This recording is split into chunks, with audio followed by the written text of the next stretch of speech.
Alors, ce soir, je vais vous parler d'un groupe de gens de mer, américains, un peu, on va dire, les flibustiers. Et ils ont connu leur heure de gloire au moment du règne de Louis XIV. Alors, tout exposé sur la flibuste ne peut pas couper à une tradition, qui est la distinction entre le corsaire et le pirate.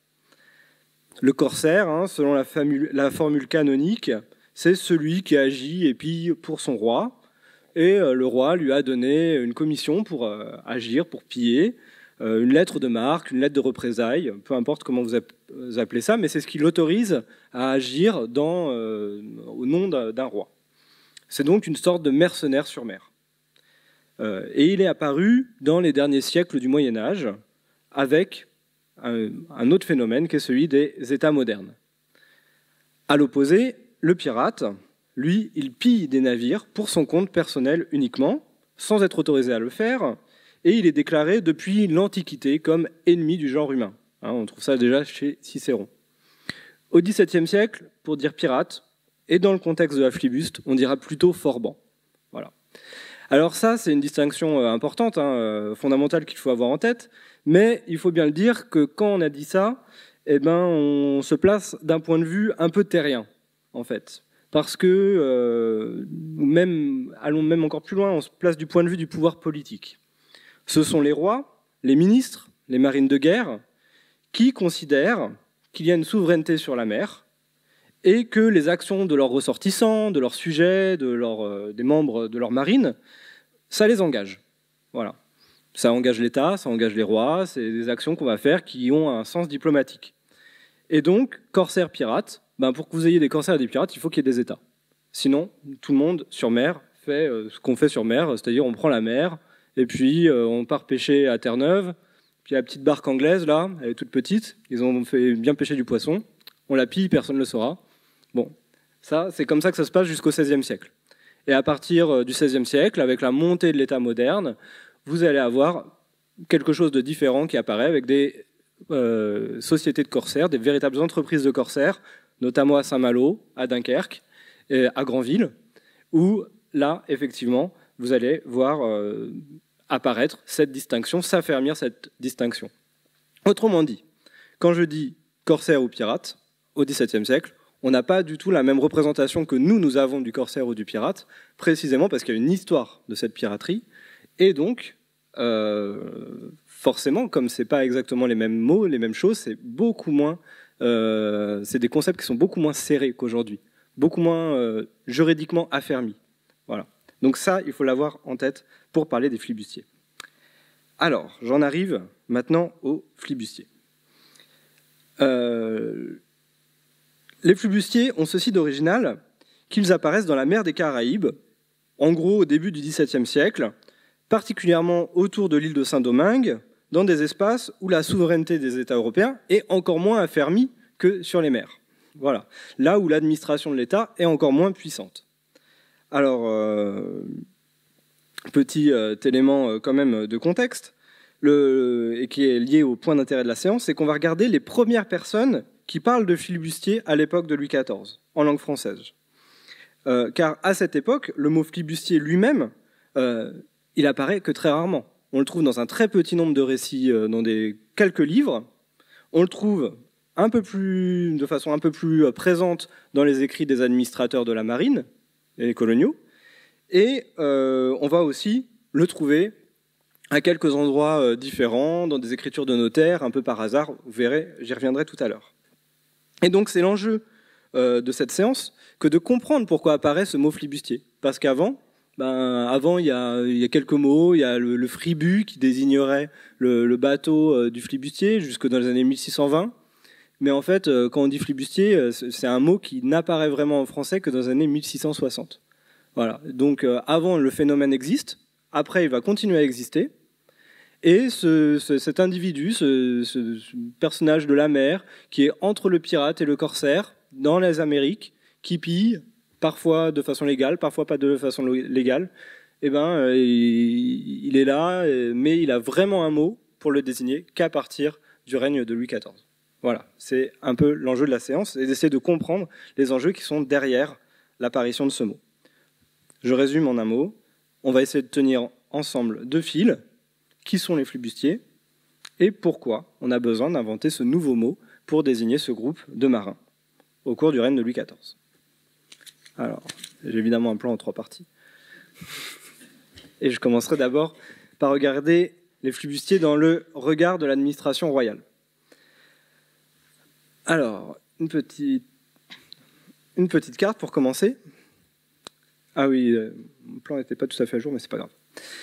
Depuis Christophe Colomb, les Caraïbes sont théoriquement la chasse gardée des Espagnols, qui ont implanté des colonies pendant un temps, à partir de 1492, enfin dès 1493 en fait. Et puis, au cours du temps, ils les ont délaissés, et parce qu'ils s'intéressaient plutôt à d'autres espaces, ils s'intéressaient bien davantage d'abord au Mexique, avec les expéditions de Cortés, puis le Pérou, avec notamment les mines de Potosi, qui vont faire le gros morceau de l'argent qui va être exploité en Amérique au cours des 16e, 17e siècles. Et donc, finalement, les Caraïbes vont être un peu laissés à d'autres États, pas vraiment laissés à d'autres États, laissés à d'autres groupes de marins, d'autres contrebandiers, d'autres personnes qui vont s'aventurer dans ces lieux. De fait, cet espace, à l'exception de la Havane, va être un peu délaissé par les Espagnols. Voilà. Et donc, ils ont laissé des petites garnisons dans quelques îles. Et puis, à côté de ça, d'autres îles vont être abandonnées, comme l'île de Saint-Domingue, en tout cas la partie qui va devenir française, l'île de la Martinique, la Jamaïque, voilà. Et les Français vont s'y implanter, les Anglais vont s'implanter à la Jamaïque. Vous allez avoir aussi les Hollandais à Curaçao. Vous allez aussi avoir des Danois à l'île de Saint-Thomas. Bref, c'est un espace où de nombreuses nations différentes, en tout cas de nombreux ressortissants de rois différents, vont s'implanter. Et donc, on se retrouve dans des lieux un peu interlopes qui voient des gens de mer de toute l'Europe s'installer. Voilà. Alors, les flibustiers, ils apparaissent comme un de ces groupes de marins. En gros, on peut dire dès à présent que ce sont parfois des engagés, parfois des colons qui finalement préfèrent prendre la mer, parfois simplement des gens de mer en rupture avec leur milieu d'origine. Et ils se sont implantés dans ces lieux. Et bon, alors est-ce que la couronne française ou la couronne anglaise les accepte? C'est difficile à dire. C'est difficile à dire. En gros, ça dépend des actions qu'ils mènent, ça dépend du contexte géopolitique. Et finalement, on va dire que c'est jamais bien reconnu et jamais bien accepté par l'administration. Alors, comment l'administration de Louis XIV découvre-t-elle les flibustiers?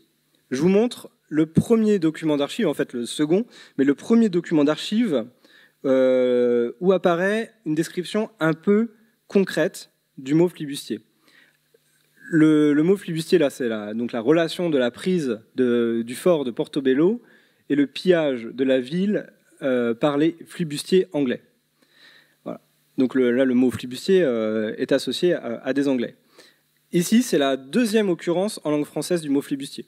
Voilà. Il n'y en a qu'une seule avant, au détour d'une lettre, où il n'est rien dit, les flibustiers, voilà, on vous les présente comme ça, comme si on savait très bien de quoi on parlait, sauf que c'était la première occurrence et c'était 2 ans avant ce document. Et là, dans ce document, on va préciser un peu les choses. Comme je vous l'ai dit, avant, on ne trouve que l'expression fribut, F-R-I-B-U-T, dans les correspondances pour désigner l'embarcation. Alors, il y a toute une discussion sur l'étymologie du mot fribut, mais l'embarcation qui fait des courses dans les Antilles. Alors, ce premier document, il est dans les papiers de Colbert. Voilà. Donc, pas de problème, on sait qu'il l'a lu. Colbert, c'est le ministre de la Marine de Louis XIV. Il est daté de 1669 et il décrit une relation d'un combat que les flibustiers anglais ont remporté contre les Espagnols. L'auteur de ce document est inconnu, mais il dit avoir été le témoin direct de ce pillage. Il y a donc dans ce document qui fait plusieurs pages, tout un récit de la bataille, mais aussi un paragraphe qui tranche nettement, où est raconté le mode de vie des flibustiers. On voit qu'ils apparaissent comme une catégorie distincte des autres marins. Alors, je vous le lis rapidement. Mais auparavant que d'entrer en matière, il faut dire quelque chose de leurs coutumes et de façon de vivre. Ils sont courageux au combat, exposés aux fatigues et au manque de vivres, ça c'est moi qui ai résumé, Mais ce qui est plus extraordinaire, c'est ce grand désir qu'ils témoignent d'avoir de l'argent et qui leur fait prendre tant de peine. C'est qu'aussitôt qu'ils en ont acquis, ils le dépensent libéralement dans le jeu et dans les débauches. Alors après, il y a tout un passage, ils se font confiance entre eux, et l'on peut justement s'étonner que des hommes qui, selon toutes les apparences, n'ont pas été nourris dans la pratique des vertus, gardent une franchise et une fidélité inconcevables. Ils n'ont rien à eux qui ne soit à leurs camarades. Donc, vous voyez, une idée de solidarité très forte entre eux, avec l'idée d'une confiance mutuelle, d'un rapport particulier à l'argent, puisqu'ils gagnent de l'argent et puis le jouent immédiatement. Ce qu'on va retrouver dans tous les autres récits liés à la flibuste après. Ça, c'est un lieu commun essentiel. Mais il y a quand même ce petit bémol apporté par l'auteur de ce texte. Lorsqu'ils vont en course, c'est-à-dire lorsqu'ils font des prises, qu'ils font des pillages, ils ont la même fidélité à garder leurs paroles et partager le butin. Donc ils partagent tout très bien. Mais ils commencent à faire des contrats de société par devant les notaires de l'île de la Tortue. Ce qui, selon mon sens, fera bientôt la ruine de la bonne foi qu'ils ont entre eux.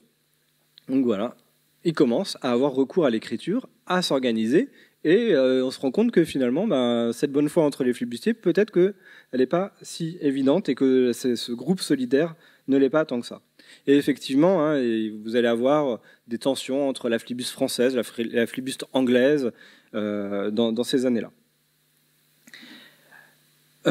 Donc ça, c'est comme ça que l'administration de Louis XIV découvre ces flibustiers. Autour des années 1685, un peu après, les flibustiers apparaissent comme tout à fait différemment. Chez les administrateurs du roi, qui sont envoyés à cette époque-là visiter l'île de Saint-Domingue, on se rend compte que cette flibuste, elle s'est bien affermie, elle fait la course, et surtout, elle s'est mise en symbiose avec d'autres activités. Et les autres activités coloniales, c'est d'une part les boucaniers, je vais vous en reparler, et d'autre part, et surtout, l'économie de plantation. Alors là, cette fois-ci, on trouve ça à la fois dans les lettres qui sont envoyés aux ministres, mais aussi dans les récits de voyage laissés par certains colons. Alors le colon, enfin pas colon, administrateurs coloniaux plutôt. L'administrateur colonial en question ici, c'est Michel Bégon, intendant qui est à ce moment-là intendant des îles d'Amérique, qui sera après intendant de Rochefort, que vous connaissez peut-être pour être à l'origine du bégonia. Et cet intendant, c'est le cousin de Colbert, parce que de toute façon, c'est des histoires de famille. Après, il écrit, il raconte donc comment il a découvert les flibustiers. Après avoir bien examiné cette affaire, nous fîmes savoir à Sa Majesté que les flibustiers n'étaient pas tels qu'ils avaient été dépeints à Sa Majesté, que c'étaient des gens braves et intrépides, qui avaient une guerre ouverte contre les Espagnols depuis plusieurs années, qu'ils étaient extrêmement forts, ayant 17 vaisseaux et 3 barques longues avec lesquelles ils tiennent en haleine plus de 2500 lieues de côte que les Espagnols sont obligés de garder pour empêcher la descente, qu'ils sont tellement liés d'intérêt avec les habitants de la côte, Saint-Domingue, qu'on ne peut ruiner les uns sans ruiner les autres, parce que les grands armements qu'ils font ne se soutiennent que par les avances qui leur sont faits par les habitants, lesquels ne se pourraient maintenir contre les Espagnols sans le secours des flibustiers, et qu'ainsi il ne fallait pas compter sur eux pour établir une nouvelle colonie. Alors ce document s'inscrit dans un contexte très précis. C'est qu'en fait, on est en pleine reprise en main des îles de l'Amérique, à la fois de la Martinique, de la Guadeloupe, de Saint-Domingue. L'année dont il est question là, c'est l'année de 1684. Vous savez qu'en 1685, peut-être c'est une date dans le monde colonial que vous connaissez parce que c'est la date de promulgation du Code noir, le premier Code noir, notamment écrit par Michel Bégon. Et donc, on est effectivement dans un moment où, pour le pouvoir royal, c'est important d'affirmer sa légitimité sur ces territoires. Donc, on fait des codes, on fait des inspections par les administrateurs coloniaux, et on veut se débarrasser de ces flibustiers.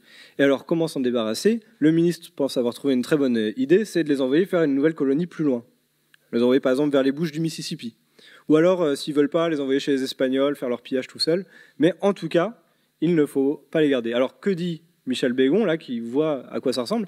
Ah, c'est que quand même, ce commerce colonial qui commence à nous rapporter pas mal, eh ben, si on se débarrasse des flibustiers, on n'a plus personne pour défendre les Antilles. Et donc, tout le rapport de force va être là. Alors, une fois qu'on a compris cette idée, réponse du ministère de la Marine. Seignelay, fils de Colbert, histoire de famille, comme je vous l'ai dit, le fils de Colbert répond à Michel Bégon, qui avait écrit donc cette lettre. Sa Majesté a examiné ce que les sieurs chevaliers de Saint-Laurent et Bégon ont écrit conjointement sur le sujet de leur voyage qu'ils ont fait à la côte Saint-Domingue. Elle ne voit pas qu'ils raisonnent juste sur ce qui regarde les flibustiers. Lorsque les commandants français ont donné des commissions à ces flibustiers pour armer en guerre, ils ont entièrement excédé leur pouvoir et ont fait contre les intentions de Sa Majesté, qui estime que rien ne serait si important que de rendre ces vagabonds de bons habitants de Saint-Domingue ou de tel autre endroit où ils pourraient s'habituer et d'où ils pourraient faire par terre la guerre aux Espagnols. Alors, voilà, pan sur le bec, répond le ministère de la Marine, le secrétaire d'État à la Marine. Non, vous ne raisonnez pas juste. Et ces flibustiers, c'est des vagabonds. Et comme tous les vagabonds pendant le règne de Louis XIV, il faut leur tomber dessus et les éliminer. En tout cas, trouver une manière de les amener à faire autre chose. Hein, le règne de Louis XIV se caractérise par quand même ce mot valise de vagabond qui consiste à contrôler les vagabonds aussi bien dans les villes qu'au Canada avec les coureurs de bois. Peut-être vous avez entendu parler de ça, et les coureurs de bois, mais aussi donc les vagabonds des Antilles. Et donc là, il faut les rendre bons habitants de Saint-Domingue ou de tel autre endroit où ils pourraient s'habituer, faire une nouvelle colonie, comme je vous l'ai dit.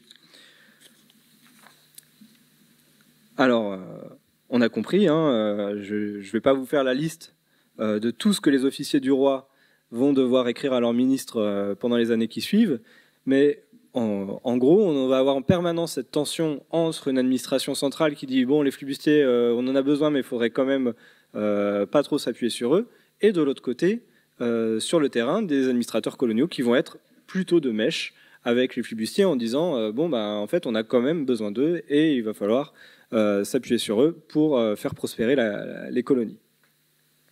Donc ça va durer une trentaine d'années. Alors après le fils de Colbert, c'est une autre famille qui va prendre le pouvoir et ils vont être plus tolérants avec les flibustiers, mais malgré tout, ces deux pôles-là vont être là. Alors pourquoi, quand même, je vous donne un élément de contexte, pourquoi considérer les flibustiers comme des vagabonds ? C'est aussi parce que, bon, déjà, ils sont loin, ils sont difficiles à contrôler, mais aussi vous avez les corsaires de Saint-Malo qui prennent à ce moment-là un essor extrêmement important, et avec des entreprises particulièrement efficaces, économiquement très rentables, et donc c'est aussi une concurrence jugée déloyale que ces corsaires américains qui ne payent pas d'ailleurs toutes leurs taxes. Donc forcément, ça rentre en ligne de compte. Alors voilà comment on les considère dans ces premières années du règne de Louis XIV, du point de vue de l'administration. On regarde maintenant comment ils apparaissent pour le public de littérature. Donc parallèlement au travail de l'administration pour les décrédibiliser, les flibustiers apparaissent dans des livres, et notamment dans des ouvrages publiés à Paris, a priori très loin de chez eux. Et le premier livre dont il est question, c'est l'histoire... Ah oui, je l'ai plus. C'est l'histoire des îles Antilles d'Utertre, d'un dominicain, le père d'Utertre, publié en 1671. Et c'est le premier à proposer une histoire française de Saint-Domingue. Alors, il fait ça au moment où, en même temps, en Angleterre, vous avez toute une série de récits qui sont publiés, qui sont les récits des Buccaneers. En fait, qu'on traduit en français en général par boucanier. Alors, en Angleterre, tout ce monde-là, flibustier, boucanier, est désigné par ce même terme, Buccaneers. Alors, c'est des séries d'histoires qui racontent la prise de Panama par Henry Morgan, qui racontent un certain nombre d'autres éléments de récits de combat, comme celui qu'on avait vu au début, voilà, qui sont mis bout à bout, et ça forme à la fin toute une histoire des îles Antilles. Et dans ce récit, pour un moine dominicain, pourquoi il distingue les flibustiers des boucaniers ? Parce qu'en fait, il a besoin de distinguer des priorités en termes de mission d'évangélisation nécessaires. Voilà, les boucaniers, c'est ceux qui vivent du travail de la chasse aux porcs sauvages sur les îles, qui le coupent, qui font de la viande, qui vendent après aux bateaux de passage. ils tannent les cuirs, ils vendent ça aussi aux différents voyageurs qui passent. Et donc là, il y a toute comment dirais-je, une présentation de la vie de ces boucaniers dont il est dit qu'ils vivent à l'état d'animal, quoi. Et donc là, ce serait ceux qui auraient besoin d'une mission en priorité, de préférence faite par les dominicains, puisqu'il est dominicain du Tertre. À l'inverse, les flibustiers, ils sont très dangereux, ils sont bien organisés, et donc là, vaudrait mieux pas trop s'en approcher, peut-être laisser ça à d'autres aumôniers ou trouver une autre solution. Mais en tout cas, voilà, il y a 2 pôles comme ça chez du Tertre. Bon, c'est important pour les ordres religieux d'affirmer sur quoi ils veulent exercer leur pouvoir. Et après, on ne trouve plus rien. Plus rien pendant une dizaine d'années, jusqu'à ce qu'en 1686 paraisse en français un livre, le livre d'Alexandre Olivier Exquemelin, qui paraît dans sa traduction française. Alors, Exquemelin, je ne sais pas si... Ouais, je vais le mettre là. Simplement ces images. Alors, Exquemelin, c'était un engagé. Exquemelin, je vous l'ai mis pour ce nom-là. C'était un engagé qui est passé dans la flibuste à la fin des années 1660 et il est devenu chirurgien sur mer pour diverses nations, d'abord les Hollandais, ensuite les Français. Il venait de Honfleur et d'ailleurs, c'est là où il a fini sa vie. Il est célèbre aujourd'hui parce qu'il a fait paraître en Hollande, en 1678, en néerlandais, une première histoire des aventuriers. Il n'emploie pas le terme flibustier, il emploie le terme aventurier. Et dans cet ouvrage, il détaille tout le mode de vie des flibustiers. On retrouve tous les clichés, le jeu, etc., tous ces éléments, toute l'organisation sociale des flibustiers, avec notamment la question des caisses assurantielles que forment eux-mêmes les flibustiers. Alors en fait, c'est classique, hein, toutes les sociétés maritimes ont un peu ça, mais là, c'est présenté comme auto-organisé par les flibustiers et donc tout à fait original. Donc en gros, c'est si vous êtes estropié au combat, vous aurez droit à tant de parts sur les prises. Si vous êtes tué, votre veuve pourra toucher quelque chose. Enfin voilà, c'est tout un système assurantiel qui est assez classique dans les sociétés maritimes, mais présenté dans un livre. Et puis, il raconte plusieurs faits d'armes dans cet ouvrage. Et cet ouvrage connaît un retentissement très important puisqu'il est traduit dans pas moins de 4 langues en quelques années. Et il ne connaît de publication française qu'en 1686, 8 années après sa première parution. Dans les éditions étrangères d'Exquemelin, enfin étrangères du coup, je ne me place pas du point de vue de la langue originale, par rapport à la version française, ce qui frappe, c'est la violence des actions qui sont racontées. Et en plus, je vous ai mis en termes d'exemple la mine des patibulaires des capitaines flibustiers dont il est question. Ici, c'est l'Olonnais et je crois qu'en dessous, c'est Mbo, je ne sais plus. Mais enfin, voilà, vous avez un certain nombre de personnages là, comme en galerie, on raconte leurs récits les uns après les autres, et puis ils ont tous l'air de plus en plus sanguinaires jusqu'à ce que vous arriviez à Henry Morgan, le plus sanguinaire de tous, mais reconnu par les Anglais, devenus corsaires. Et donc, ce livre, hein, on en entend très peu parler en France, jusqu'à ce qu'il paraisse en 1686. Et 1686, si par rapport à ce que je vous racontais tout à l'heure, ça tombe à point nommé. C'est juste après les moments où les flibustiers sont inquiétés par l'administration de Louis XIV. Et donc, en fait, ce qu'on se rend compte, c'est que ce livre, il défend plutôt, dans sa traduction française, il défend plutôt les flibustiers. Alors voilà les illustrations que vous allez trouver dans le livre en français d'Exquemelin. Voilà, des gens paisibles qui font la pêche à la tortue au clair de lune. Et rien à voir avec les pillards qu'on a dans les versions anglaises, espagnoles, italiennes. Voilà, donc tout à fait autre chose. Et dans cet ouvrage, surtout, on va dire que c'est des bons sujets du roi. Et que c'est des bons sujets du roi, qui défendent bien leur cause, que voilà, tout va bien. Oui, ils ont leur mode de vie particulier, mais ils sont efficaces, et c'est des bons Français. Voilà, en gros, c'est ça le discours. Alors, comment ce livre peut-il être reçu? Comment on peut savoir comment il est reçu? C'est difficile à savoir dans l'absolu. En revanche, on peut savoir comment il est reçu du pouvoir. Parce qu'à l'époque, il y a un ouvrage périodique, bien connu par Christophe, qui s'appelle le Mercure galant, et qui est en gros contrôlé par les proches de la famille Colbert, et où s'expriment généralement plutôt les littérateurs de la cour, et où se racontent les faits d'armes de Louis XIV.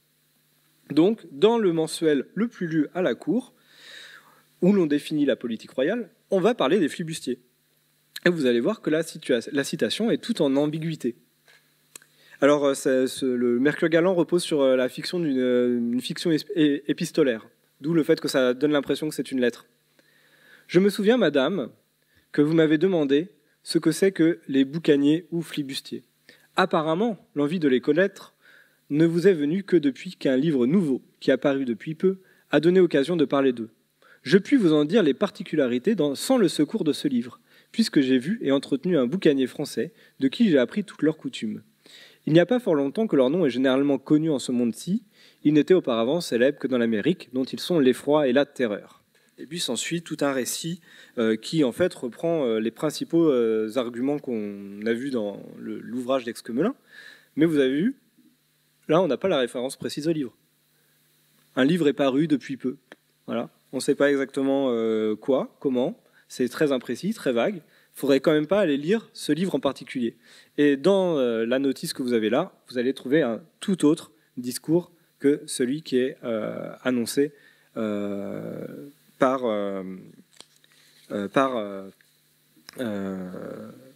Exquemelin, en tout cas par son traducteur. Donc vous voyez un premier problème qui est que finalement quand on s'appuie sur les sources imprimées, on n'a pas encore réussi à bien saisir qui étaient ces flibustiers. Puisque selon que vous soyez du point de vue du pouvoir, vous allez avoir des flibustiers qui sont des gens qui travaillent pour Louis XIV, des corsaires honnêtes. Enfin, si vous êtes du côté des flibustiers, ils vont se présenter comme des corsaires honnêtes qui font leur travail, qui font tout ce qu'il faut. Et puis si vous positionnez du point de vue de l'administration royale, eh ben, c'est quand même plus flou et on ne sait pas exactement quoi en faire. Et donc, à partir de ça, c'est pour ça que ce mot flibustier, il me semble, il est important. C'est que il permet de ne pas dire pirate, il permet de ne pas dire corsaire. Et donc, effectivement, il fallait un nouveau mot. Alors, pour comprendre qui sont un peu plus vraiment les flibustiers, mais en fait, c'est pas exactement ça. Je vous propose de regarder un autre cas, le cas d'un équipage, l'équipage de Montauban. Alors, j'en viens ici véritablement à la présentation du livre sur l'équipage du capitaine Montauban. Alors, Montauban, c'est un de ces 3 ou 4 flibustiers français qui a laissé un récit imprimé de ses aventures. Relation du sieur de Montauban, capitaine des flibustiers en Guinée, dans l'année 1695. Je vous passe un peu le détail. Tout ça a été imprimé à Bordeaux en 1697 et réédité dès l'année suivante, en 1198, et réédité, traduit en anglais, traduit en espagnol. Enfin, ça va être lui aussi un petit succès éditorial. Pourtant, c'est des succès éditoriaux, mais vous avez très peu de livres de flibustiers, je le répète. À chaque fois, c'est des livres qui sont réédités beaucoup, mais c'est des petits livres. Alors, commençons plutôt par là. Qu'est-ce qu'il raconte là-dedans ? Il raconte son aventure de 1695. Alors c'est une aventure malheureuse qui a échoué, alors qu'il était en train de piller un navire anglais au large de l'Angola. Le capitaine vaincu a mis le feu à ses poudres pour s'en réchapper, faisant exploser le vaisseau. Et il nous raconte ça sur un mode épique. Alors on comprendra pourquoi tout à l'heure. Je vous lis juste le climax de l'histoire, à la fois aussi parce que ça vous donnera un aperçu du style de Montauban, ce qui explique qu'on ait eu envie de le rééditer avec Anacarsis. Les 2 vaisseaux étant accrochés, sautèrent tous 2 en l'air et firent le plus terrible bruit qu'on ait jamais ouï. Il est impossible de faire une peinture de cet affreux spectacle, les spectateurs étant eux-mêmes les acteurs d'une si sanglante scène, ne sachant s'ils l'ont vu ou s'ils ne l'ont pas vu, et ne pouvant juger que de ce qu'ils ont ressenti eux-mêmes. C'est pourquoi, laissant au lecteur à s'imaginer l'horreur que peut donner la vue de 2 vaisseaux que la poudre enlève en l'air à plus de 200 toises, faisant comme une montagne d'eau d'eau, de feu, de débris, de vaisseaux, de cordages, de canons, d'hommes avec un fracas épouvantable, où parmi le bruit des canons qui tirent en l'air et des vagues qui s'élèvent, on entend des mains et des cordes qui se déchirent, des hommes qui crient, des os qui se cassent. Laissant, dis-je, au lecteur à s'imaginer tout cela, je dirais seulement ce qui m'arriva et par quel bonheur je me sauvai.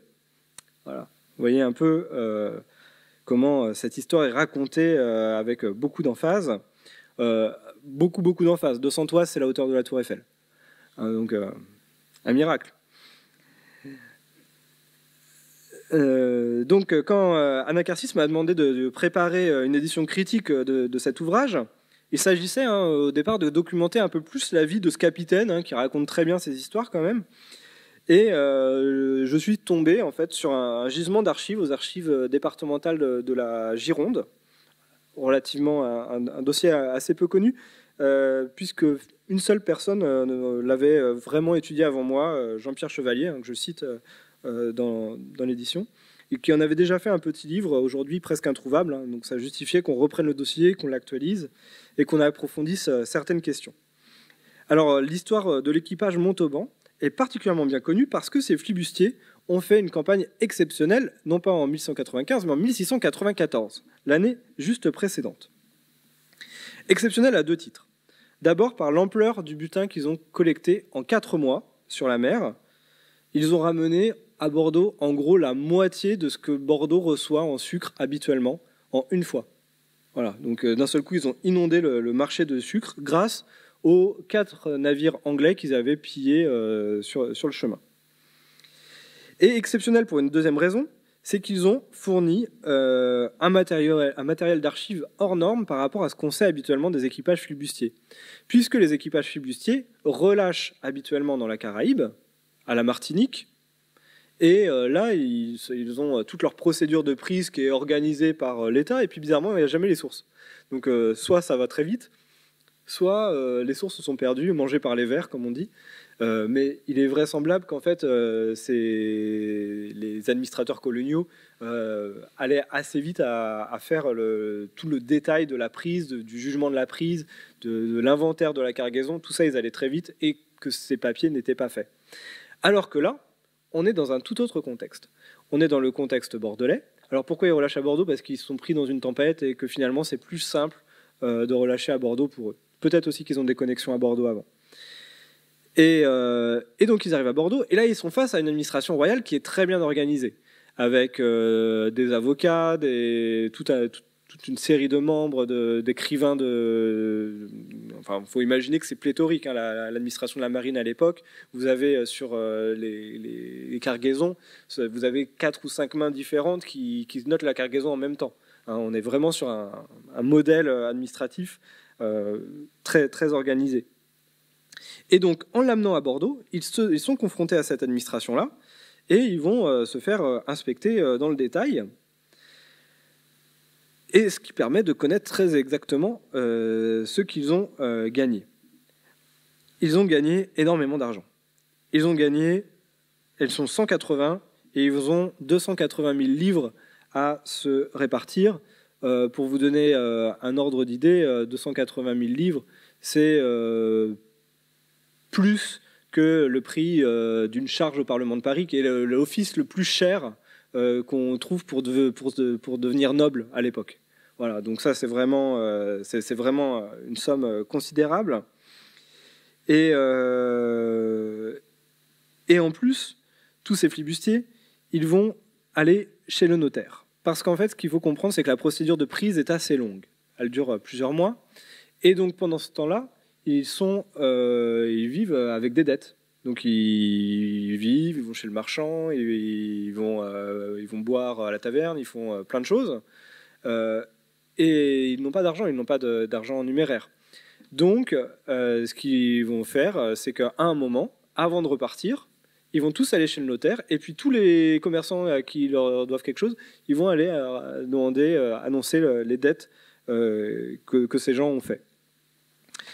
Et donc, ça permet de très bien connaître à la fois ce que les flibustiers ont gagné, les dettes qu'ils ont fait, et qui sont ces flibustiers.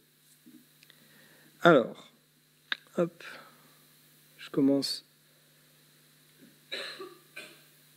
Ah, je n'ai pas mis la bonne image, je n'ai pas mis le bon PowerPoint, c'est une erreur, mais c'est pas grave. Alors, pour trouver l'argent d'abord, comment ils vont faire? Ouais, je vais vous montrer ça plutôt. Désolé, j'ai pas tout le calcul dans le détail, mais il est dans le livre, donc c'est pas grave, vous n'y perdez rien. En gros, ce que ça permet de voir tous ces éléments chez le notaire, etc., c'est que on voit le fonctionnement concret d'un équipage flibustier. Alors, les flibustiers, on a l'habitude de dire oui, ils se partagent tout, etc. Alors, pas du tout, c'est un modèle capitaliste au possible. En gros, tous les flibustiers sont payés à la part. Bon, ça c'est normal, mais parmi ceux qui sont payés, il y en a qui sont plus payés que d'autres parce qu'ils sont actionnaires du navire. Et en fait, concrètement, il y a le capitaine se dit bourgeois du navire et 14 autres hommes se disent propriétaires et maîtres du navire. Donc sur 180 personnes, vous en avez 15 qui vont se répartir 45% de la recette. Donc très clairement, on est sur un modèle très ruissellement, on va dire, où effectivement ces 15 hommes vont toucher les parts les plus importantes et puis les autres vont toucher une part. Bon, mais cette part, elle n'est pas ridicule. Parce que cette part, elle correspond à 4 mois de travail et ça correspond aussi à 4 ans de travail d'un marin normal qui peut espérer en salaire à la même époque. Donc en fait, c'est intéressant pour les flibustiers simples, mais aussi pour le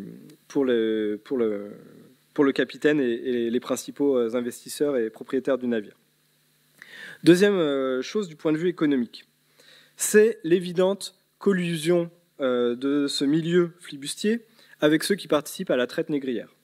Arrivé à Bordeaux, Montauban a besoin d'être épaulé financièrement pour les avances, pour les frais, pour payer l'avocat, tout ça. Et la personne qui va l'aider, c'est ce type-là qui signe. Alors voilà, hop, là, Sage, Jean Sage. Alors Jean Sage, on le connaît, puisque c'est l'un des armateurs bordelais les plus impliqués dans la traite négrière, un des premiers armateurs bordelais les plus impliqués dans la traite négrière bien organisée, et c'est lui qui va avancer les fonds à Montauban, c'est lui qui va avancer les fonds pour réarmer et repartir. Et là, ici, ce que vous avez, c'est la caution solidaire de Sage et Montauban, qui permet aux deux d'assembler, de faire que toutes les affaires de Montauban vont être gérées par Sage en son absence. Et le dernier document qu'on ait de cette affaire, c'est quand Montauban revient à Bordeaux après avoir coulé donc en 1697, où il laisse à Sage l'entière disponibilité de gérer toutes les affaires liées à cet armement, toutes les dettes, tous les flibustiers, les morts, etc. Tout ça, il laisse tout ça à Sage. Donc les milieux d'affaires de la traite sont complètement là. Je profite pour préciser un petit peu ce qu'on sait des précédents voyages de Montauban. Montauban, comme vous le voyez, il a un peu couru dans les Antilles. Voilà, c'est là. Il a un peu couru dans les Antilles, fait quelques croisières, pillé des navires, pillé le Caracas.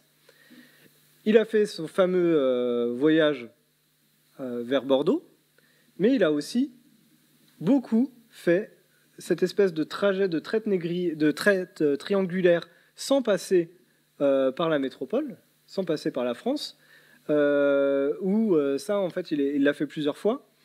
J'ai trouvé d'autres documents après, il l'a fait plusieurs fois. Et donc, en fait, il est particulièrement habitué à faire ce chemin qui consiste à aller piller des navires négriers au large du golfe de Guinée. Montauban ne traite pas directement avec des marchands d'esclaves. Il attend qu'il y ait un bateau bien chargé, on prend le contrôle, et puis on va revendre tout ça. Pour les bénéfices, c'est beaucoup mieux. Mais la prise de risque est plus importante. Alors, et donc, voilà, il a l'habitude, en fait, de faire ce trajet-là. Et là, la différence, c'est qu'il part de Bordeaux, et donc on est déjà sur une forme de commerce triangulaire tel qu'on peut le voir au XVIIIe siècle, tel qu'il va s'affirmer au XVIIIe siècle, avec les mêmes milieux d'affaires. Donc vous voyez qu'on est entre deux avec ce flibustier-là. Alors je précise encore un dernier élément là-dessus, sur la traite, c'est qu'avec ce mode d'action-là, on est sur une prise de risque bien plus importante que dans le simple commerce négrier, si j'ose dire, tel qu'on le connaît au XVIIIe. Le bilan du naufrage est effroyable. Alors, dans les différentes correspondances, on parle d'entre 400 et 500 esclaves qui sont morts dans cette explosion. En fait, c'était vraisemblablement un très gros navire négrier. Alors, bon, le détail est difficile à connaître, mais en tout cas, c'est quand même assez significatif. Et je précise encore une dernière chose, c'est que Montauban, dans son récit, il raconte aussi avoir eu des contacts antérieurs avec des acteurs des sociétés du Gabon, au niveau du Gabon, et sans doute avec des intermédiaires portugais, hein, qu'on sait qu'ils sont en Angola à ce moment-là, et qui apparaissent à plusieurs reprises dans son récit. Donc ça correspond aussi plutôt pas mal à ce qu'on sait, hein, de la façon dont fonctionne la traite à ce moment-là. Enfin, troisième idée que nous permet de faire tout ce gisement d'archives, c'est que qui dit départ de Bordeaux dit une liste d'embarquement. Alors elle est assez sommaire, mais elle nous donne quand même des informations sur l'âge et le lieu d'habitation des hommes de l'équipage, ainsi que leurs surnoms, voilà, tout un ensemble d'éléments. Ça nous permet de savoir, alors voilà, si je zoome, hein, vous voyez l'âge, hop, le surnom, je sais pas, il doit y avoir, voilà, vous voyez peut-être le surnom de l'un d'entre eux qui s'appelle Sans Souci, là où la ligne est la plus longue à 32 ans. Alors tout ça nous permet de connaître un petit peu mieux son équipage. Alors c'est pas exactement l'équipage qui arrive parce que donc ils arrivent à 178 hommes et ils repartent à 174, à la fois parce qu'il y en a qui sont morts à Bordeaux, mais on a aussi un certain nombre qui ont quitté à Bordeaux la flibuste et qui sont allés faire d'autres choses. Il y en a qui s'est lancé dans le commerce de l'indigo. Un flibustier, c'est pas pour toute la vie, hein. C'est aussi un moment particulier dans le parcours. Mais donc là, il y a ceux qui sont repartis. Et donc, dans ceux qui sont repartis, la moitié d'entre eux résident à Saint-Domingue. Ok, les flibustiers, ils viennent bien de là-bas. Un tiers de la Martinique, ok, donc c'est pas que Saint-Domingue. 15 autres % qui viennent de la Guadeloupe et des autres îles françaises. Donc, voilà, c'est pas exactement Saint-Domingue. Alors, on a beaucoup dit que la flibuste, c'était un milieu interlope, international, etc. L'équipage de Montauban, c'est pas tout à fait le cas. Il y a quelques étrangers, notamment un Audailleur qui est manifestement irlandais et qui est maître canonnier. Vous avez aussi un personnage qui est dit vénitien. Voilà, donc c'est possible d'être étranger, mais c'est souvent lié à une compétence. Hein, voilà. Et puis on a quelques Français métropolitains qui viennent particulièrement de la région d'Oléron, mais en fait ils se sont, à mon avis, embarqués à Bordeaux et ils n'ont pas participé aux campagnes précédentes. Donc sur ces 174 embarqués de cette liste, il n'y en a qu'une vingtaine qui va survivre au naufrage et plusieurs seront recueillis dans une autre expédition au large du Brésil. Voilà, j'essaie de poursuivre cette enquête d'histoire sociale, elle n'est pas tout à fait achevée. Je résume en un mot, avec un dernier élément. Avec Montauban, on est sur un cas exemplaire d'association entre la flibuste et la traite négrière. Tellement qu'on peut même trouver une plantation Montauban à Léogane, sur la côte Saint-Domingue, en 1713. Donc en fait, ces esclaves, ils lui ont permis de s'enrichir, d'avoir sa plantation, d'enrichir sa plantation. Montauban meurt en 1710, donc là c'est 3 ans après sa mort qu'on a ce plan et cette plantation Montauban.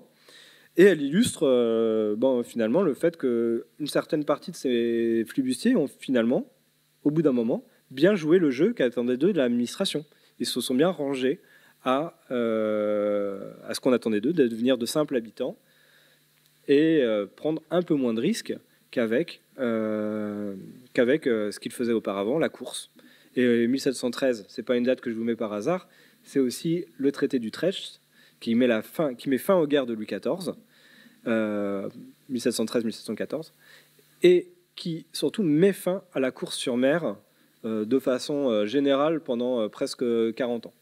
Et donc pendant toute cette période-là, la flibuste n'existera plus, elle va être ressortie à la fin du XVIIIe siècle.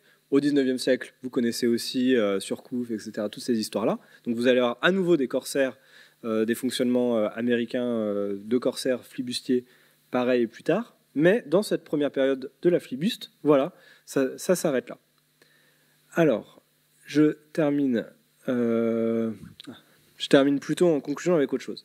Est-ce que tous ces flibustiers ont joué le jeu de la traite négrière? Pas tous. Il y en a d'autres. Vous vous souvenez, l'année 1685, on leur a dit « vous allez devoir les faire une nouvelle colonie ». Un certain nombre l'ont assez mal pris et sont partis passer l'isthme de Panama et ont pillé pendant une dizaine d'années toute la côte pacifique de la Nouvelle-Espagne et du Pérou aux Espagnols. Et donc récemment, on a aussi retrouvé chez Anacarsis les récits que ces autres flibustiers, ceux qui n'ont pas joué le jeu du pouvoir, si vous voulez, ont rendu quand ils ont essayé de repasser une dizaine d'années plus tard et de revenir en métropole. Alors, ça a donné lieu à toute une série de récits. Il y en a encore d'autres qu'on a retrouvés récemment, sur lesquels je pourrais sur lesquels je pourrais revenir dans les questions si ça vous intéresse.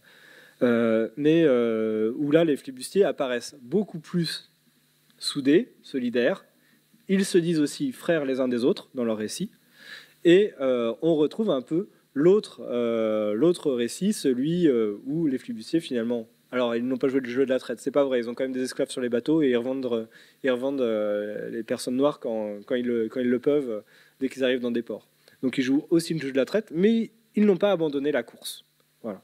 Donc, vous allez avoir ces deux... si vous voulez, la flibuste, en conclusion, on peut dire c'est ça, que d'un côté... c'est ceux qui vont être les futurs négriers les plus efficaces du XVIIIe siècle.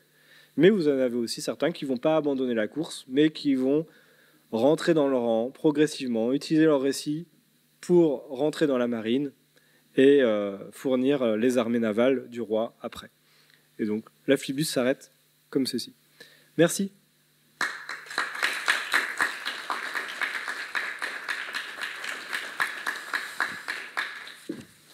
Merci beaucoup, Maxime, pour cette plongée dans les origines de la flibuste, loin du capitaine Crochet, et des imaginations et des représentations qu'on en a, et cette complexité, en fait, derrière un phénomène très pop culture, quelque part, toute la complexité d'un État, d'une politique, de ce qui se joue. Donc voilà, je ne monopolise pas plus longtemps la parole, et j'ouvre aux questions de la salle.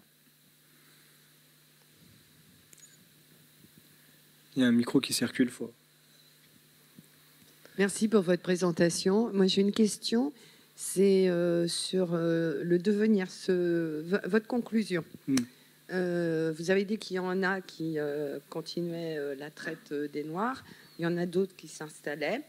Je pense qu'il y a une hiérarchie aussi chez les flibustiers. Il y a les petits tâcherons, enfin les marins, ceux qui vraiment sortent le sabre. Et il y a tous les organisateurs. Donc, j'ai un vide là. Je ne sais pas comment ça pouvait se passer.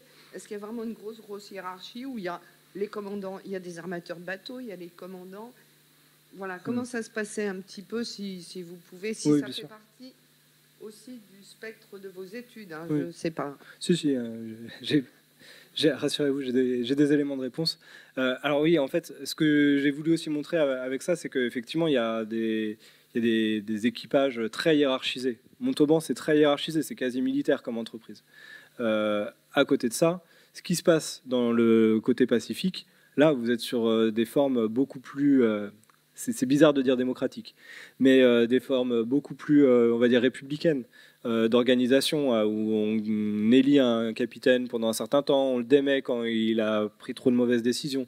Vous avez une structure beaucoup plus verticale, beaucoup plus horizontale que du côté de Montauban où c'est très vertical.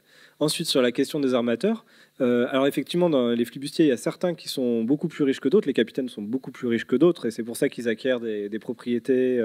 Voilà. Mais ce qui est assez paradoxal, c'est qu'ils ne cessent pas pour autant de courir. On pourrait penser que Montauban, une fois qu'il a fait son saut en bateau, et qu'il a failli y passer, qu'il a fait des dettes incroyables à Bordeaux, il va se contenter de sa petite exploitation et que ça va bien se passer. Dans les années 1705-1708, on le retrouve sur des bateaux, en train de faire de piller les Açores de façon pratiquement incompréhensible. Mais par contre, il apparaît à ce moment-là comme encore utile au roi de France. Donc c'est assez difficile de savoir exactement ce qui anime ces capitaines au-delà du goût du combat. Ensuite, je suis tout à fait d'accord, il y a un nombre... quand on parle de milliers d'hommes, là, comme dans la lettre de l'administrateur, évidemment, il y a des hiérarchies importantes. Quand les capitaines flibustiers, c'est 15, 20, 30 personnes sur 40 ans qu'on retrouve dans les sources. Et pourtant, il y a des milliers de personnes. Donc ça, c'est des matelots qui vont faire ça pendant plusieurs années, 2, 3 ans. C'est des engagés qui ont quitté... Alors, il y a tout un système de l'engagement. Je ne sais pas si vous connaissez ça, je peux expliquer rapidement. L'engagement, vous voyez. Alors, j'explique. Les compagnies des Indes, qui ont donc les privilèges théoriques pour l'exploitation des Antilles, vont payer les voyages à des hommes. En échange, ils vont devoir un certain nombre de temps de travail dans des plantations. Voilà. Et ça, c'est des conditions extrêmement dures de la part d'une population qui n'est pas servile. Donc, ce qui arrive très souvent, c'est que les engagés désertent. Ils doivent 5 ans à travailler dans l'exploitation, pourquoi pas de Montauban d'ailleurs, à travailler dans l'exploitation du sieur Intel. Ils arrivent, c'est très difficile, ils ont à peine de quoi manger, ils travaillent au même niveau que les esclaves. Et donc, ces engagés-là vont former une bonne partie de ce qui va devenir les hommes de la flibuste. Et ils vont faire de la flibuste pas longtemps, 3 ans, 5 ans. Le temps de gagner à la fois sur mer et au jeu, et puis d'y aller. Ou alors de perdre la vie dans les combats, parce qu'il y a une importante mortalité chez les flibustiers. On peut estimer que sur certaines campagnes, c'est 5-10% des équipages qui meurent. Donc assez important. Montauban, c'est une campagne plutôt peu...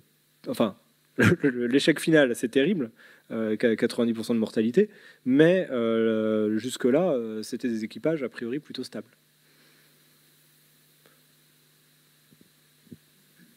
Comment ils ont été formés? Le Montauban, il a appris avec lui.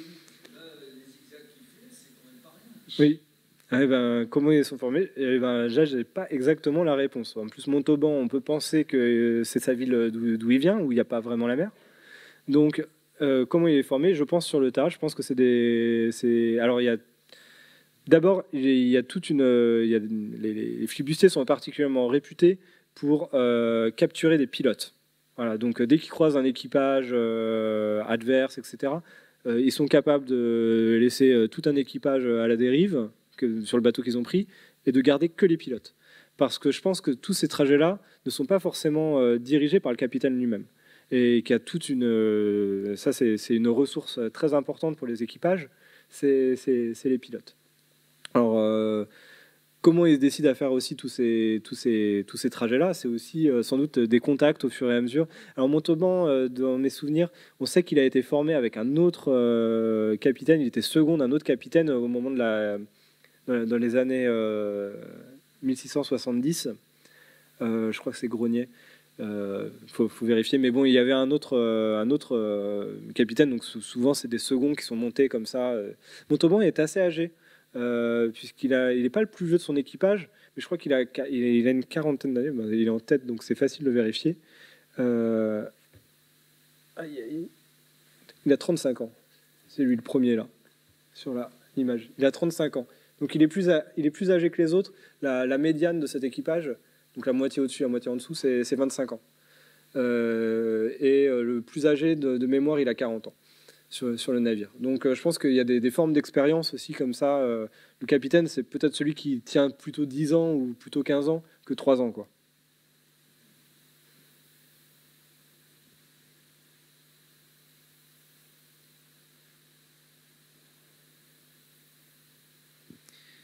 Peut-être une question. Tu as montré tout à l'heure ces gravures de flibustiers. Ouais. Alors, voilà, exactement. Je dépasse un peu le cadre de ta conférence, mais au fond, est-ce que la représentation populaire qu'on a aujourd'hui du pirate, du flibustier, du boucanier, enfin voilà, ça se retrace jusque là? C'est des images qui ont une influence sur les constructions futures, sur la représentation future. Oui, tout à fait en fait. les images, ces images-là, je ne sais pas si vous avez les fameuses cartes postales de corsaires de Saint-Malo. Ouais, ça ressemble, hein. C'est exactement ça. Et donc on est tout à fait là-dedans, dans la fabrication de ces images. Alors en fait, ces images, si on doit leur retrouver une origine, elles sont plutôt chez les chefs de guerre de la guerre de 30 ans. Alors la guerre de 30 ans, pour le coup, c'est pas un conflit maritime. C'est un conflit européen, où c'est plutôt la Lorraine qui se fait ravager. Donc on est vraiment sur autre chose. Mais on voit des personnages de militaires dans les galeries d'hommes illustres de cette époque-là, où en fait c'est toujours des généraux, avec à peu près ce type de visage. La différence, là, c'est la construction de l'exotisme, si vous voulez. Il y a toute une construction exotique ici qui montre que les graveurs deviennent de plus en plus imaginatifs pour la production d'un univers fantasmé, caribéen, américano, ce qu'on veut.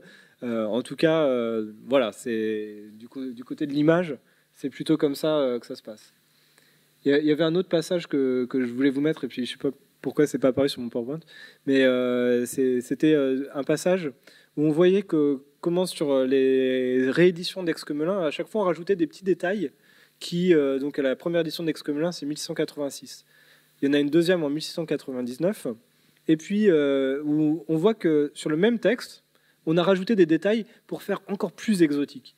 Donc dans le premier, c'est oui, ils sont très solidaires entre eux, ils s'appellent tous frères, etc. Dans la deuxième réédition, c'est ils sont tous frères, ils sont solidaires entre eux, ils partagent les femmes, leurs armes, etc. Enfin, et d'un seul coup, ça devient autre chose, quoi. On rajoute encore dans l'exotisme, et ça, c'est pas les flibustiers eux-mêmes qui le font, c'est les gens qui produisent ces livres. Voilà, donc c'est pour ça qu'il faut se méfier des gens qui vendent des livres de flibustiers, puisqu'ils ont tendance à accroître l'exotisme de leurs récits. Alors, oui, il y a des femmes sur les bateaux. Il y a deux cas très célèbres, Anne Boleyn et Marie. Marie, j'ai oublié son nom de famille, mais c'est pas grave. Avec Anne Boleyn, on trouve, parce qu'elles sont toujours étudiées ensemble. En fait, elles sont très connues parce que, donc, là, je passe. On n'est plus chez la flibuste, on est chez la franche piraterie des années 1720. Dans les années 1720, donc, on a dit, il y a eu la paix en Europe, et donc la flibuste, c'est interdit, les corsaires, c'est interdit. Et sauf qu'il y a un certain nombre de flibustiers anglais, de buccaneers, qui continuent à pratiquer la course et qui deviennent franchement des pirates. Et ça, il n'y a pas de doute. Et parmi eux, et donc ils vont être capturés par la Royal Navy, ramenés à Londres, et leur procès va être fait à Londres. Et donc, dans les procès qui sont faits à Londres, on a ces deux femmes qui sont réputées comme combattantes, comme ayant commis des crimes. Voilà, il y a toute l'instruction qui est faite, et les jugements sont publiés pour édifier le peuple, hein, et leur montrer que ça ne paye pas, et elles sont, comme les hommes, pendues en place publique et leur corps exposé pendant 30 jours à l'entrée du port. Donc, on a effectivement des personnages de femmes. Il n'y en a pas, je n'ai pas trouvé dans le monde français, francophone. Mais il n'est pas impossible qu'on finisse par en trouver à force de chercher dans les sources. Donc, comme je vous l'ai dit, on est en train de retrouver à nouveau des récits de flibustiers qui sont manuscrits, qui datent des années 1690-1700. Alors peut-être qu'on finira par trouver des femmes dans le domaine francophone, mais dans le monde anglophone, c'est sûr qu'il y en a. Et là, on est sûr, c'est pas juste des constructions discursives, c'est vraiment des femmes qui combattaient.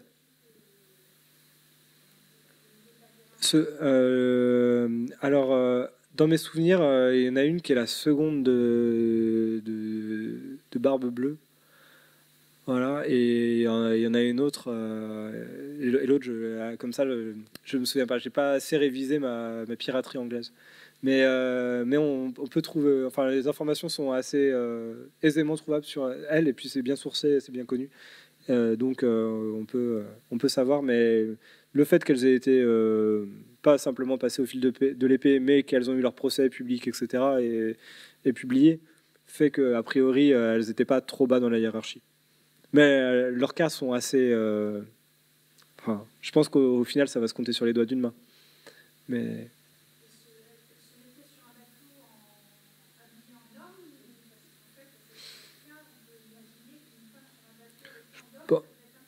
Je pense qu'elles sont plutôt habillées en homme, oui.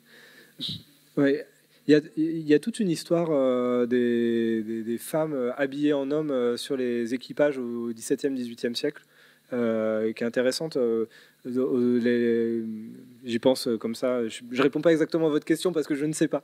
Mais sur l'expédition de Bougainville, vous allez avoir une femme qui est effectivement... en fait, là, il y a un scientifique qui est embarqué, un des nombreux scientifiques embarqués avec l'expédition de Bougainville. Vous allez avoir une femme qui assiste l'un de ces scientifiques, qui est en fait sa concubine. Et elle est entièrement habillée en homme et elle n'est reconnue qu'à Tahiti comme étant une femme. Donc elle a quand même réussi à cacher son identité très très loin, alors qu'il y a eu plusieurs escales. Voilà. Enfin, la France à Tahiti, ça fait beaucoup, quoi. Donc, oui.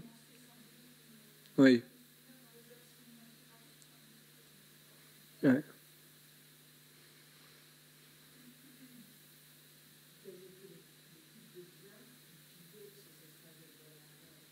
Oui. Alors, ça, dans les années 1660-1680, ce qu'ils cherchent, c'est des esclaves. Très clairement, parce qu'il faut alimenter l'économie de plantation. Oui. Voilà. Et les pillent. Alors, ils vont piller. Les flibustiers vont tout faire. Ils vont les plier sur la mer et ils vont aussi aller piller les plantations espagnoles sur terre. Ils vont faire les deux. Ils vont piller au large de la Guinée les navires négriers qui partent, et où ils vont les piller tout simplement dans les Caraïbes au plus près. Donc pour ça, c'est une des ressources qu'ils cherchent. Parce que, évidemment, c'est extrêmement fongible, c'est facile, et il y a une demande, parce que la couronne française a beaucoup de mal à approvisionner ses colonies en esclaves à ce moment-là. Et donc, eux, ils sont au plus près à la fois des besoins et des ressources, donc ils se servent. Après, il y a évidemment le rêve des flibustiers, des trésors. Voilà, avec l'or, l'argent, etc. Le grand objectif, c'est d'attraper les galions d'Espagne qui ramènent toute la cargaison d'argent de Potosi jusqu'en Europe. Et ça, en fait, les flibustiers français vont jamais y arriver. Les Anglais ont réussi 2 fois, si mes souvenirs sont bons, et une fois au XVIe siècle, une fois au XVIIe, donc c'est quand même assez difficile. Mais là, évidemment, c'est le pactole. Après, ce que les flibustiers, là où les flibustiers vont être très efficaces, c'est le pillage de villes espagnoles. Pillage de Carthagène, c'est 10 millions de livres, et puis ils sont obligés de partager avec l'armée du roi, ça leur plaît pas, ils y retournent, ils reprennent 2 millions. C'est des sommes astronomique à l'époque. Aujourd'hui, on se rend pas compte, on dit des millions de livres comme ça, mais c'est astronomique. C'est la recette de l'impôt de l'année, quoi. Enfin, c'est vraiment là pour le coup, quand ils font du pillage de ville, là, c'est très fort. Mais ils vont le subir aussi, puisque à chaque fois à chaque pillage important que font les flibustiers sur les Espagnols, il y a revanche des Espagnols, représailles des Espagnols qui viennent détruire Saint-Domingue. Et Saint-Domingue est en permanence reconstruit dans ces années-là. En tout cas, les plantations sont en permanence reconstruites parce que les Espagnols viennent reprendre leurs esclaves. Et voilà, on est dans un monde quand même où la prédation est assez généralisée, quoi.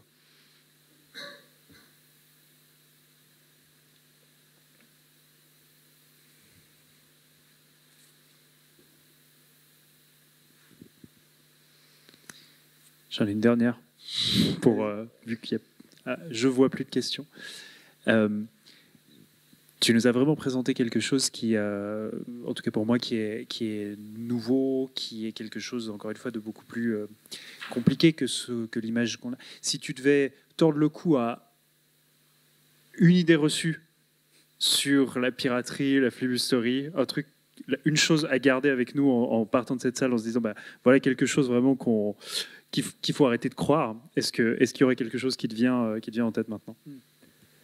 Oui, je pense que quand même, l'idée qu'avait le pouvoir, que c'était des vagabonds. Voilà. Je pense qu'en fait, souvent on associe les flibustiers à voilà, les vagabonds, les marginaux, voilà, un peuple en marge, etc. Dès qu'il s'agit de s'insérer dans des réseaux, ils savent très bien le faire. Ils savent écrire leurs récits de voyage, ils sont capables de les écrire eux-mêmes, ou de trouver les gens qui sont capables de les aider à les écrire, et ils sont capables de les valoriser dans la métropole. Donc parfois leur seule ressource, c'est leur récit. Et ben quand c'est leur seul récit, quand ils n'ont que leur récit à vendre, ils savent le vendre.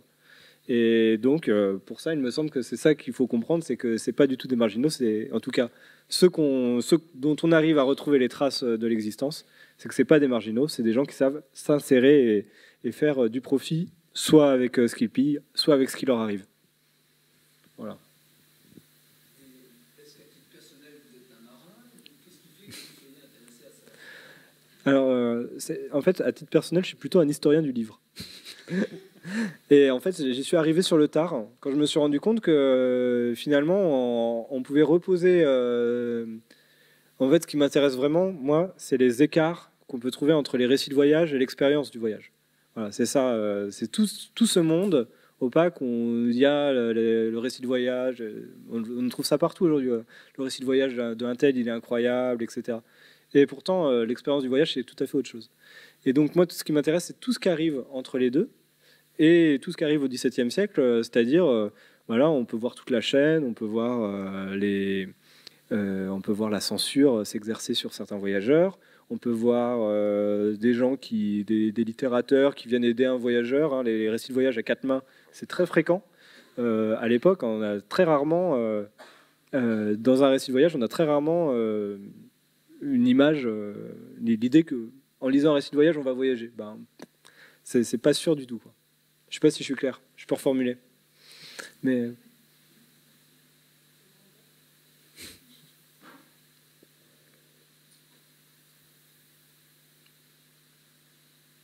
Eh bien, s'il n'y a plus de questions, je vous propose qu'on applaudisse encore Maxime Martignon. Merci à vous. Merci pour votre attention.